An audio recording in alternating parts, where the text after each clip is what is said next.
Another new comic book day is already here. Let's talk about the books that are on my pull list.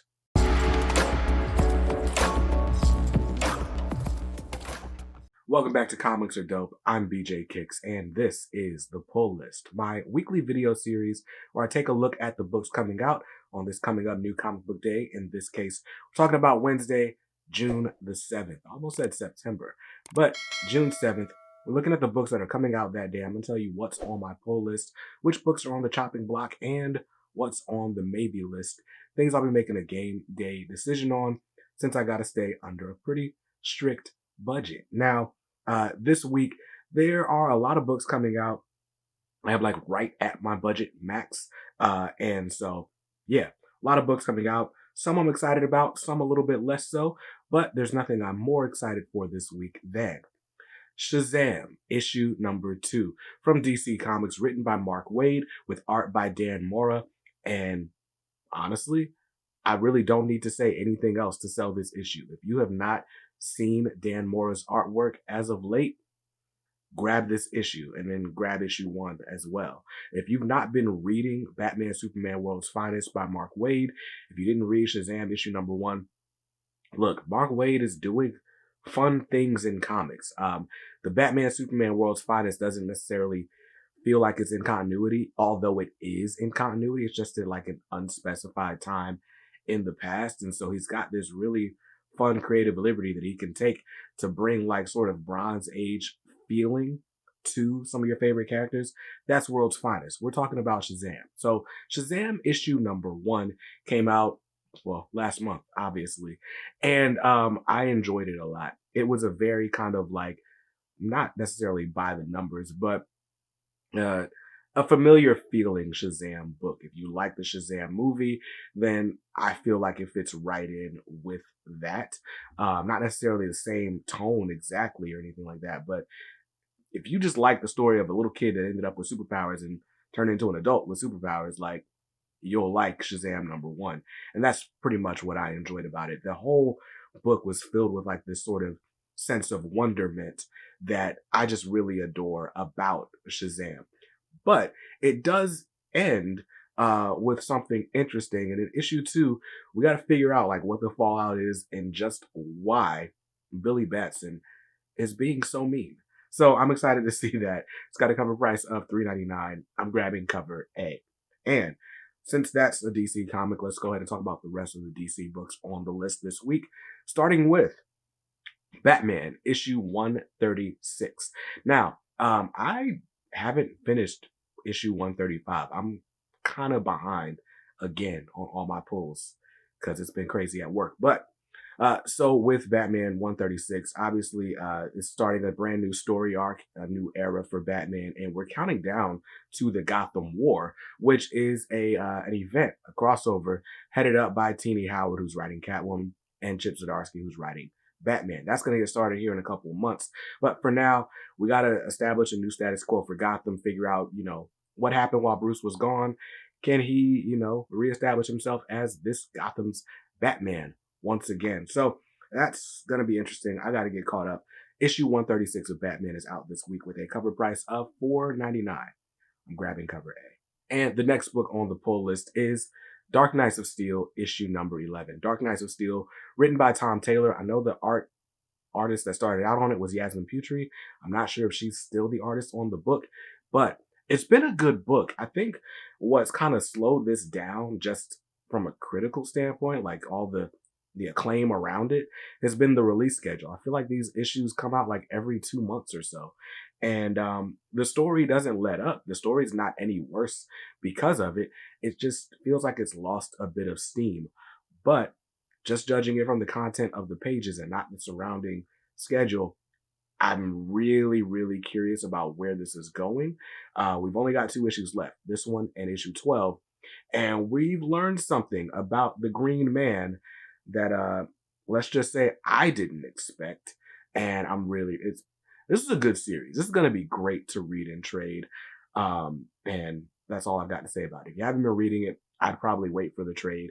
Part 1 is already out in hardcover, like in the first 6 issues. Probably pre-ordered part 2 already. So check that out. Dark Knights of Steel number 11, penultimate issue. Got a cover price of $3.99. I'm grabbing cover A.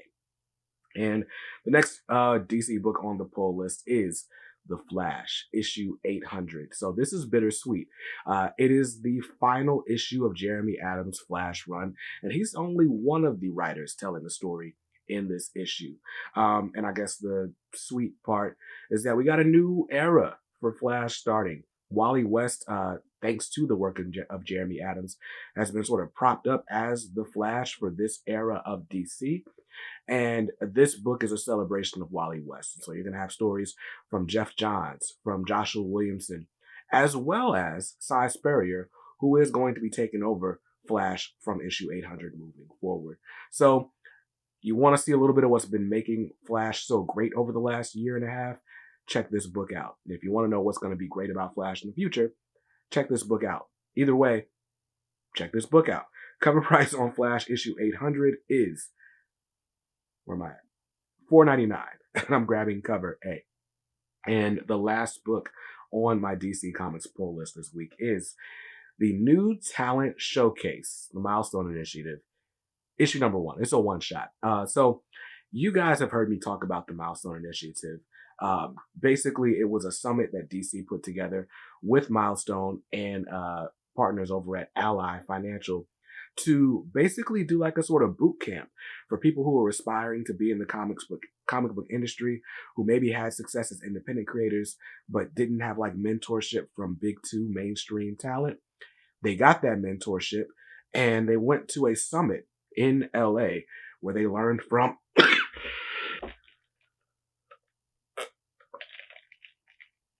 all right, that's better. So they got that mentorship. They went to a summit in LA. And basically while they were there, they did like a kind of creative camp. And this book is going to collect the stories created by that cohort of writers and artists from the Milestone Initiative. I'm excited. I've seen a lot of their work since the Milestone Initiative. Some of them have been able to get work through DC. People like Dorado Quick, people like Yasmin Flores Montanez, people like Greg Burnham, Morgan Hampton, who's writing Cyborg right now. So a lot of talent has been able to kind of find their way into the big two, especially DC. Even Julio Anta got to write some stuff for Batman.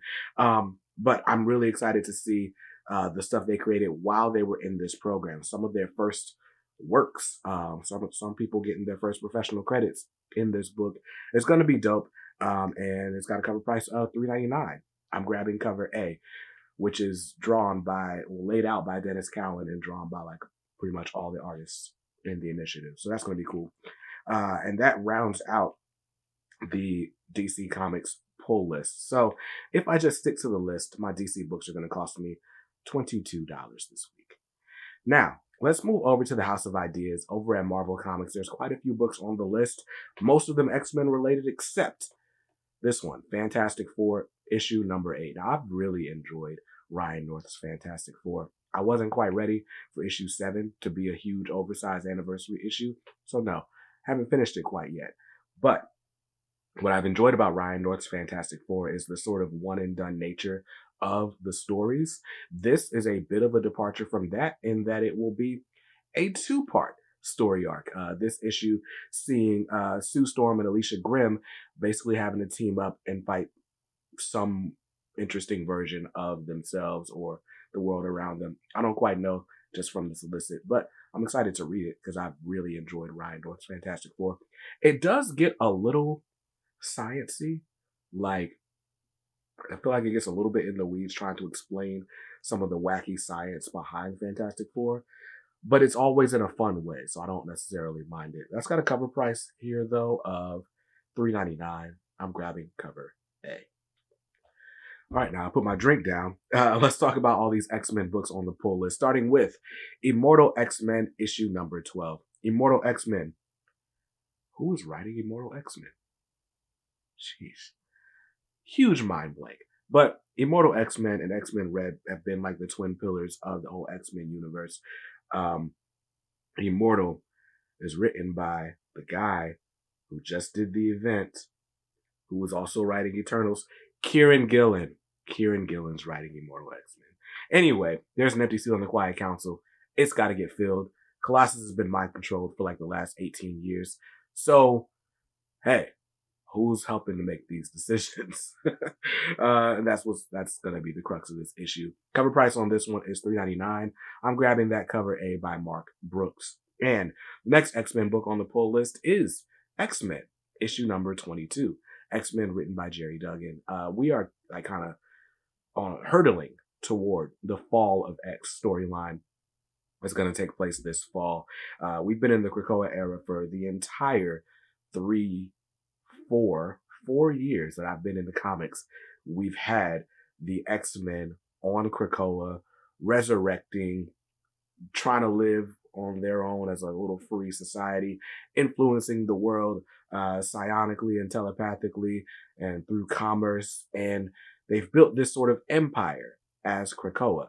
They colonized the moon, if you want to look at it that way. And we're hurtling toward the fall.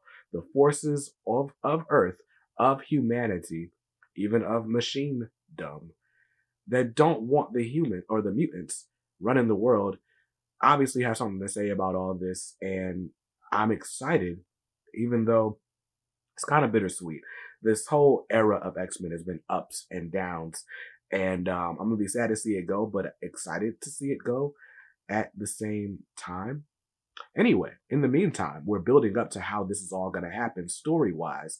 And in this issue of the X-Men, we are learning that Orchis has taken over Stark Industries and created more Sentinels with Stark tech. And how are the mutants going to get over that? Interesting. Honestly, I've been enjoying Jerry Duggan's run on X-Men.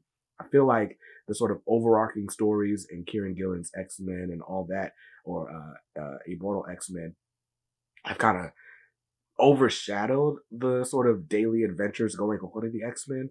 But I've been enjoying all of it. So I'm excited to see how this one goes. Cover price on this is $3.99. I'm grabbing cover A. And speaking of the Fall of X, we're getting another one shot that's kind of driving that story a little bit forward. And this week, that is X-Men Before the Fall, Mutant First Strike. So apparently, of course, the big scare when the mutants have decided, hey, we're your gods now, is, all right, well, what if these guys decide they want to do something to us? What are we going to do as humans to defend ourselves? And apparently we're going to find that out when mutants strike London for some reason. I don't know what the reason is. I don't know if it's our mutants or some other mutants that with ulterior motives.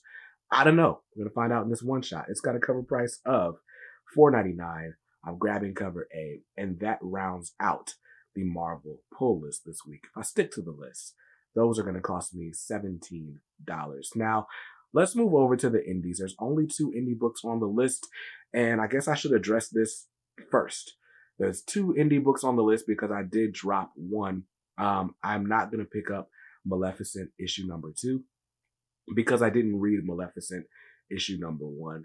I'm just going to wait for trade. I was buying all these Disney books off the strength of the Disney name. Maleficent not being a character that I had a close connection with as a kid. And so in a stacked week where I was almost over budget, or where I was over budget, I cut this one to make room.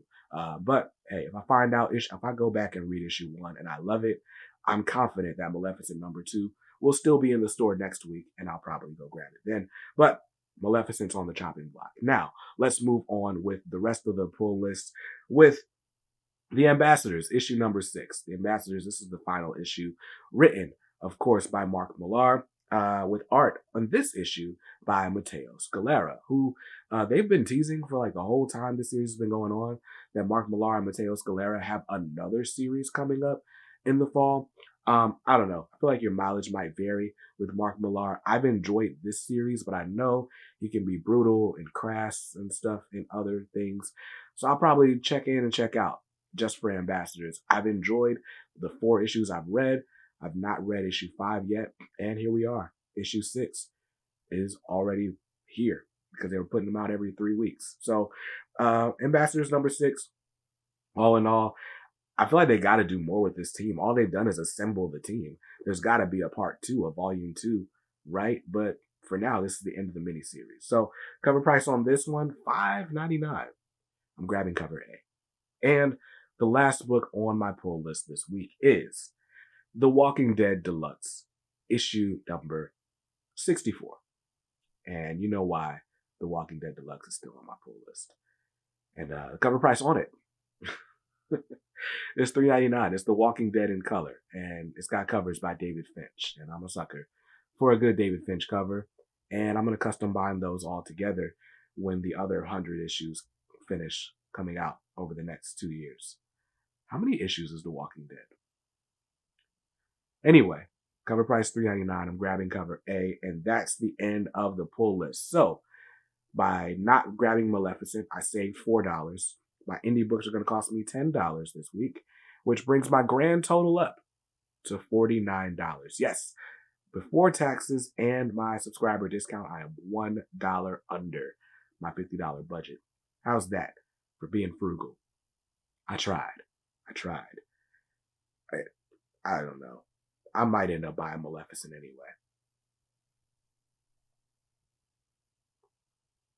I mean, I'll be like $2 over budget. Anyway, what are you grabbing this week? What are you grabbing? What are you excited about? I think, Shazam's definitely the book I'm most excited about. And then I want to get back into Batman and probably Fantastic Four after that. I'm curious about this whole mutant striking and all that, but I'm a tad bit jaded with the X-Men, although you couldn't tell based on how much of it I'm still buying. Let me know what's on your pull list, what you're most excited about this week. By the way, if you haven't seen Spider-Verse, you need to go see Spider-Verse, Across the Spider-Verse, the second Spider-Verse. Go see it. Don't worry, I'm not spoiling anything, and I'm not even spoiling anything when I talk about it this coming up Thursday on the Hangout. I'm going to give you my reaction, and we're going to talk about what I'm excited about for Heroes Con next week. So you definitely want to stay tuned for that, or, watch live Thursday, 7 p.m. Eastern. And that'll be fun. And especially while you're there, you can check out all the people that are in the channel family because they will be there with badges next to their names. Some of them look like Nightwing. Some of them look like Joker.